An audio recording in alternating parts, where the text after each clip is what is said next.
Let's pack today's lunchbox for my friends and followers. So I have a quick little confession. I'm gonna be gone for a whole week and I'm trying to use all of the groceries inside my fridge before I leave. That way they don't go bad. They're well aware of that and they say they don't care as long as I feed them. So today's lunch is gonna be with all of the stuff that's in my fridge. I had some leftover rice that I mold into little squares and then I put them in the oil, let them get nice and crispy so they can be like our little tostada for our shrimp. And I cooked my shrimps in a little bit of oil, seasoned those mother truckers up, put a little bit of mayo, sriracha, some soy sauce, green onions, and then I gave it a quick little mix. So I wanted my squares to be nice and cute, but apparently I do not know how to cut a square. But anyway, I put them on top of a little lettuce leaf. That way they don't start, going everywhere in the box. And we add some thinly sliced avocado, our shrimp salad, and then I season it up with some rice seasoning, drizzle it with some sriracha and then some hoisin sauce. Add a little bit of green onion on top, a little bit of scallions, and some jalapenos so their butthole can be nice and burning. And since it's freaking cold right now, I decided to make an egg soup. That way the little bones can be nice and warm because it's freezing. Some extra soy sauce and chili sauce,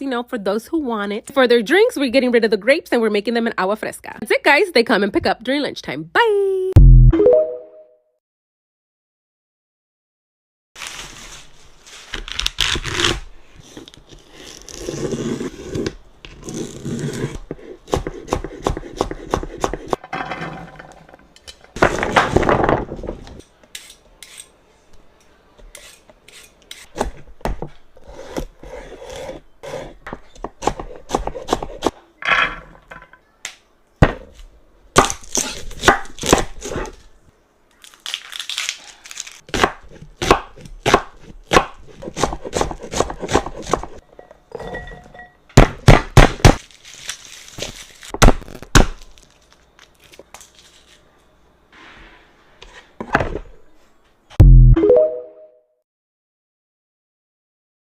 Let's pack today's lunchbox for my friends and followers. We're making them some brisket picadillo fried gorditas. I'm going to begin by grinding up some brisket and then in a pan, we're going to begin to make the picadillo. For the veggies, I'm only going to add potatoes and carrots because I was trying to keep it a little on the simple side. While that's cooking, we're going to make the gorditas, like me, of course. I like to use maseca, a little bit of flour and hot water. Then we mix it and then for the cheese, I'm going to make it into a masa also. I know a lot of you guys are going to say, ma'am, that is a pupusa, but it's not. It's actually very similar to one. First, we're going to grease up our hands, make the gordita out of the cheese, close it up, and then we're going to put it on the comal until it gets nice and toasted on both sides. Now, this by itself is a pupusa and it's freaking bomb. We're going to drop it into some hot grease because we want it to puff up and get nice and crispy. We're going to open it up so we can add the filling, and this is where it becomes a gordita. And let me tell you, in case you can't tell, this was freaking hot. We're going to add the picadillo, all the toppings necessary, like lettuce, a little bit of pico, some avocado, a little bit of queso cotija, and guys, I thought I had sour cream and it was leftovers. So I'm sorry, pero les voy a deber la sour cream. Forget to add a little bit of hot sauce. For their drink, they had the option between a soda or a tuna strawberry lemonade. That is it, guys, and I'm just gonna hurry my ass up, get everything ready for them, including their drink, so they can come and pick up during lunchtime.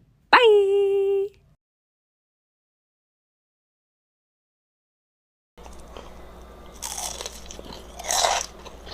So I tried making the layered, nice and crispy potatoes. We're going to begin by thinly slicing lots of potatoes. We're going to add some salt and some melted butter. Then we are going to layer and stack them together. I recommend you not doing it on a wide dish like I did and more of a taller dish. Maybe like a loaf dish, like the ones you make bread in. Anyways, cover it up and we're going to cook it long and slow. Queen, 250 degrees for 3 hours. As soon as it comes out, I'm going to put some weight on top of it. Let this cool off before popping it in the fridge until the next day in the morning. Now, by this point, all the layers of the potato should be stuck together, and all you have to do now is just cut them into whatever shape you want and then pop them into the oil until they get nice and crispy on the outside and moist in the inside. That's what she said. Anyways, guys, we are gonna season them up with whatever seasoning we'd like, and then this is what they look like. Nice and crispy. Hope you like this recipe. Bye!